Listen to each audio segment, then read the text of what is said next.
What started off as cases within the hair salon at St. Joseph's Villa has now grown to a widespread concern. The original cases were among staff members at the hair salon, but now at this point in time, there are additional cases. While Michelle Baird of Hamilton Public Health says case numbers will be updated tomorrow, the president of St. Joseph's Villa is confirming tonight that 4 residents have the virus and are in isolation. All residents are being tested. Now that St. Joseph's Villa is in a facility-wide outbreak, the home says there will be no non-essential visiting, with the exception for residents who are seriously ill or requiring end-of-life care.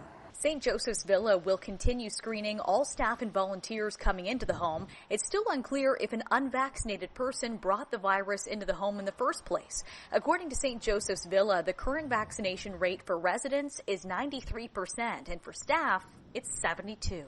This is a great example to remind people the importance of vaccination and how vulnerable populations are living in these congregate settings. We are really severely hampering the quality of life for the residents anytime there's an outbreak. Long-term care advocate and Professor Vivian Stamatopoulos says governments in Greece, France, and soon to be England are mandating vaccines for healthcare workers. Among this older population, we need to be really careful. So if there is any urgency in mandating vaccination, and I mean really mandating vaccination, not the pseudo-mandatory vaccination program Ontario has instituted where you can still opt out if you have a training program. Despite the plight of long-term care being pushed to the forefront during the pandemic, the fight for change continues. I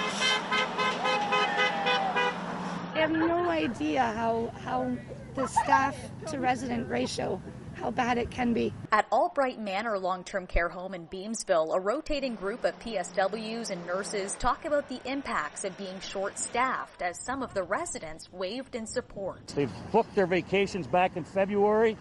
They're coming to these workers sometimes 3 days before their vacation starts saying, I'm sorry, you can't take that vacation now. Their employees have worked tirelessly through a pandemic and deserve their paid time off. Hey, ho, ho.